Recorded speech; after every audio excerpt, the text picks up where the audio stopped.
Halo cuy, ada satu hukum tak tertulis di Indonesia yang dipercaya turun-temurun, bahkan lebih kuat dari undang-undang lalu lintas. Kalau mau selamat, belilah Honda. Kalau mau rugi, belilah Yamaha. Mitos ini bukan soal performa mesin, tapi soal harga jual kembali atau resale value. Banyak orang bilang beli Honda Beat itu kayak nabung emas berjalan. Pakai 3 tahun, jual lagi. Ruginya cuma sedikit. Sedangkan beli Yamaha, begitu keluar dari dealer, harganya langsung terjun bebas kayak baji jumping tanpa tali. Tapi di tahun 2026 ini, apakah mitos itu masih valid? Apalagi setelah Honda sempat dihantam badai isu rangka dan Yamaha gencar dengan teknologi Connect-nya. Hari ini di OB Motologi akan membedah secara ekonomis dan psikologi. Kenapa logo sayap mengepak begitu sulit ditaklukkan di pasar motor bekas? Alasan pertama adalah likuiditas. Dalam ekonomi, aset yang bagus adalah aset yang cair, gampang dijadikan uang tunai. Honda, terutama Beat dan Vario, sudah mencapai status mata uang kedua di Indonesia. Kenapa harga bekasnya stabil? Karena pasarnya luas. Siapa yang mau beli Beat bekas? Semua orang. Dari anak SMA, ibu-ibu ke pasar, tukang ojek, sampai kakek-kakek ke masjid. Ketika permintaan sangat besar dan beragam, harga otomatis terjaga. Pedagang mokas berani bayar tinggi karena mereka tahu hari ini beli Beat, besok pagi pasti laku.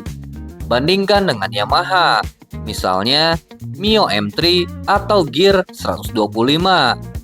Secara spek mereka oke, tapi pasarnya lebih spesifik.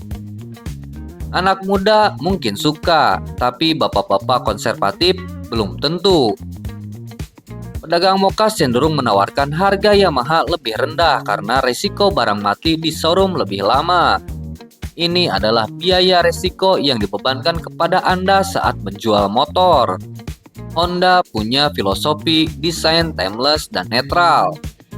Lihat Vario atau Scoopy. Desainnya dibuat agar tidak membosankan untuk jangka waktu 5-10 tahun.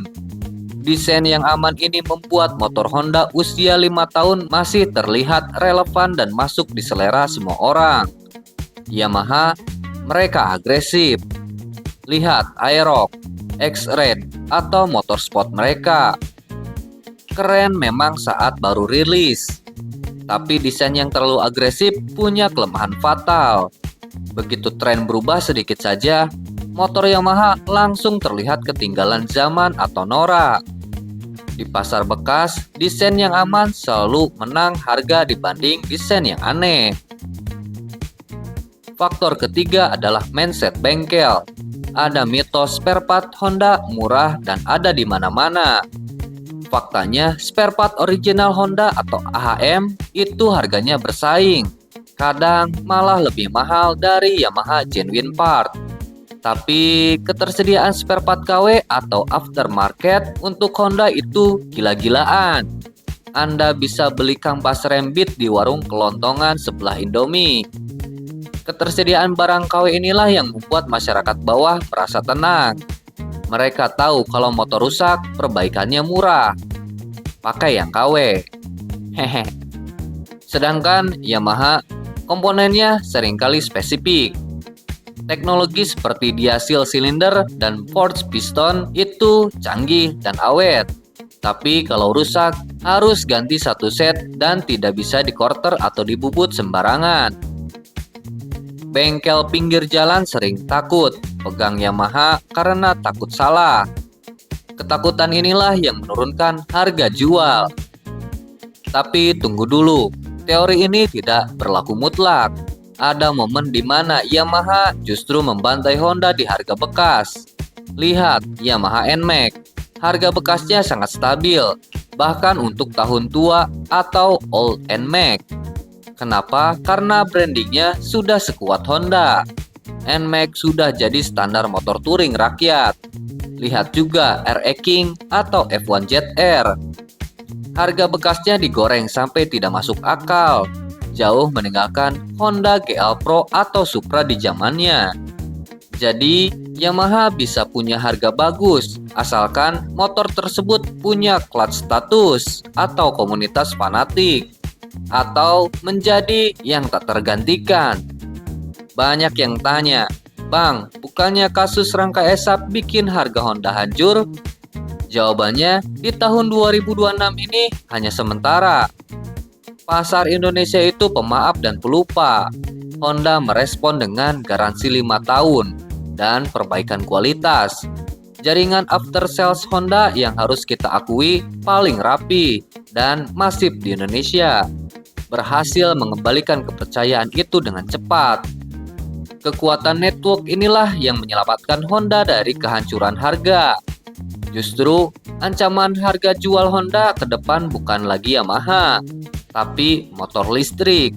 Saat Honda bensin dilarang masuk ke kota tertentu, barulah harga Beat dan Vario akan rontok. Tak peduli mereknya apa.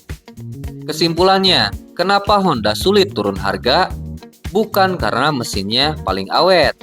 Yamaha juga awet, bukan karena fiturnya paling canggih. Yamaha juga sering lebih canggih, tapi karena Honda menjual kepastian. Kepastian bahwa motor itu akan laku dijual cepat saat kita butuh uang mendadak. Kepastian bahwa bengkel di pelosok desa bisa memperbaikinya. Kepastian bahwa tetangga tidak akan nyinyir saat kita beli motor baru. Harga bekas Honda dibayar mahal karena ketenangan pikiran tersebut. Tapi ingat, kita beli motor untuk dipakai, bukan untuk dijual. Jika Anda suka performa dan desain Yamaha, belilah Yamaha. Nikmati setiap kilometernya. Rugi jual 1-2 juta lebih murah itu adalah biaya kebahagiaan yang Anda bayar selama pemakaian. Saya Obey, tetap teliti, tetap motologi. Sampai jumpa di video selanjutnya. Bye.